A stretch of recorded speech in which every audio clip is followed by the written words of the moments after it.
With just 1 week to go, I did not have this breaking story on my election bingo card. The ex-post that found me said, "Holy moly, who's the guy who just crashed and embarrassed Steve Bannon at his press conference right now? I want to buy him a beer." Well, cheers to that, and I have the full story for you next.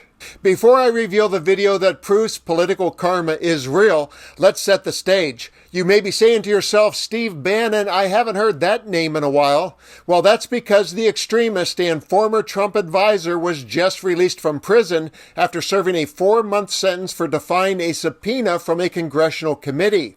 He is just one of many Trump sycophants who have paid for their loyalty by losing their freedom.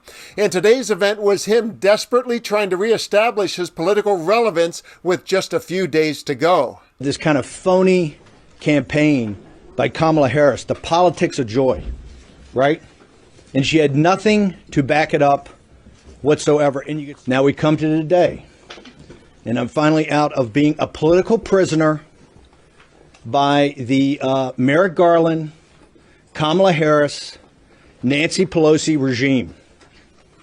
Okay, for standing up for my political beliefs against an illegitimate committee. I went to a federal prison for 4 months. And now that I've reminded you of Bannon's unsavory character, let's establish who his antagonist is. Meet Robbie Rodsteamer, who bills himself as a comedian, dreamer, and progressive. And his call to action is, let's get weirder than MAGA. Take back our country. And not only did he let his weird flag fly today, but he successfully hijacked Bannon's press conference, and you'll see that video in just a few seconds. Robbie Rodsteamer first came to my attention when he recently trolled Hulk Hogan, the guy who keeps violently stripping at Trump events. Watch the Hulkster's confusion as he struggles to discern if he's being worshipped or mocked. Ready? Oh yeah. Look at the shirt, the MAGA powers. We're going to destroy the woke. What are they going to do when we drop the big boot on trans and we drop the big boot on everything? We're going to drop the big boot on Social Security. Does that work for you, brother? Trump is a real felon. Then he went to Epstein Island. Trump, no physical, no political violence. No political violence. No political violence, though. And now for the spectacle that Hulk Hogan would appreciate because it features a villain in Bannon and an over-the-top costumed hero in Robbie Rodsteamer, just like the WWE. But instead of the leg drops and forearm smashes favored by wrestlers, Rodsteamer steals the Bannon show with insurrection and prison jokes just before he's escorted out the door.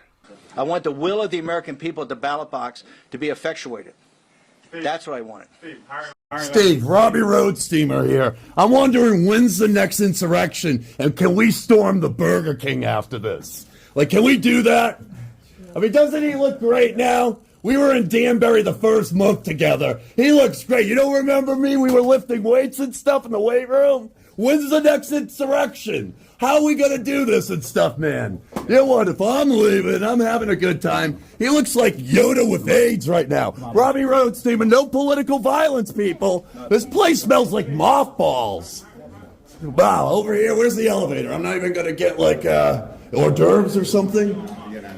You know how political ads end with something like, "I'm Kamala Harris and I approve this message"? Well, this is not the type of message that she would approve of, at least publicly, but if she or any prominent Democrat happens to find that video and watches it privately, I'm sure they're laughing or at least grinning at Steve Bannon's expense because of the harm he's done to our democracy. And normally I would spend the next minute or two outlining why I think Steve Bannon is deplorable as my analysis, but in this case I'm going to give him the final word because I think what you're about to see perfectly represents him. Watch as he puts his toxicity on full display by railing against his own party for not being extreme enough in a video that was recorded before he went to prison.